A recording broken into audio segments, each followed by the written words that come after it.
सिद्धार्थ शिरोळे. सर्वप्रथम देवेंद्रजी मी आपलं अभिनंदन करतो की आपण वेळेत जेव्हा मुख्यमंत्री होता तेव्हा आपण पुण्याचे अर्बन रिन्युअलचे जे इश्यूज आहेत ते ओळखले आणि त्याच्याबद्दल हे महत्त्वाचे प्रोजेक्ट जसं STP असेल किंवा 24/7 असेल हे मार्गी लावले आणि ते आता प्रगतीपथावरती होतारी पण दिसतात. ह्याच्यामध्ये आपण 24/7 मध्ये दोन गोष्टी करतो, जसं तुम्ही म्हणाला की आपण वॉटर स्टोरेजची कॅपॅसिटी पण वाढवतोय आणि आपण वॉटर लॉसेस सुद्धा कमी करतोय. त्याच पद्धतीने आपल्याला वॉटर कन्झर्वेशन किंवा रेन वॉटर हार्वेस्टिंग वरती खूप लक्ष देणं गरजेचं आहे.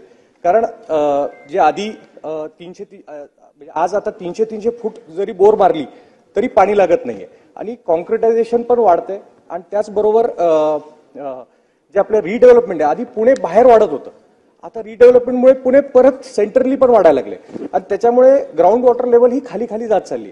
आपली एक पॉलिसी ह्याच्यावरती आहे कॉर्पोरेशनमध्ये, पण त्याचं इम्प्लिमेंटेशन नीट नाहीये. दुसरी गोष्ट, जसं तुम्ही विजनरीली हे ठरवलं की पुढच्या 10-15 वर्षाला हे प्रोजेक्ट्स महत्वाचे आहेत ते लागणार आहेत, तसंच आता पुढे रेन वॉटर हार्वेस्टिंगची सुद्धा पॉलिसी ह्याला एकदा रिव्हिजिट केलं पाहिजे आणि त्या अनुषंगाने त्याचं स्ट्रिक्ट इम्प्लिमेंटेशन हे प्रत्येक म्हणजे पुणे शहरामध्ये म्युनिसिपल कॉर्पोरेशनच्या माध्यमातून झालं तर जे तुमचं वॉटर कन्झर्वेशनच्या बाबतीतला जो महत्वाचा मुद्दा आहे तो खूप महत्वाच्या पद्धतीने ऍड्रेस होईल.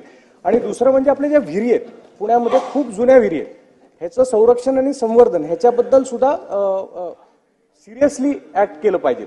आणि त्यामुळे मला आपल्याला दोनच प्रश्न विचारायचे आहेत की ह्याच्यामध्ये एक रेन वॉटर हार्वेस्टिंगच्या संदर्भात पॉलिसीला रिव्हिजिट करून पुन्हा ती स्ट्रिक्टर इम्प्लिमेंटेशन, जसं आपण बांधकामाच्या इतर ज्या बाबी असतात त्याच्यात फार स्ट्रिक्ट इम्प्लिमेंटेशन करतो की कंप्लिशन सर्टिफिकेट मिळत नाही, त्याच्यानंतर त्याची पाहणी होणं, असं आपण एन्फोर्स करणार का? आणि दुसरं जे नॅचरल रिसोर्सेस ऑफ वॉटर आहेत जसे विहिरी आहेत ह्याच्या संवर्धनासाठी आपण कुठली ऍक्शन घेणार का? महाराष्ट्रातील सर्व बातम्यांचे विश्वासार्ह व्यासपीठ, सकाळच्या सर्व सोशल मीडिया प्लॅटफॉर्मला लाईक, फॉलो आणि सबस्क्राईब करा. तसंच सर्व नोटिफिकेशनसाठी बेल आयकॉन प्रेस करायला विसरू नका.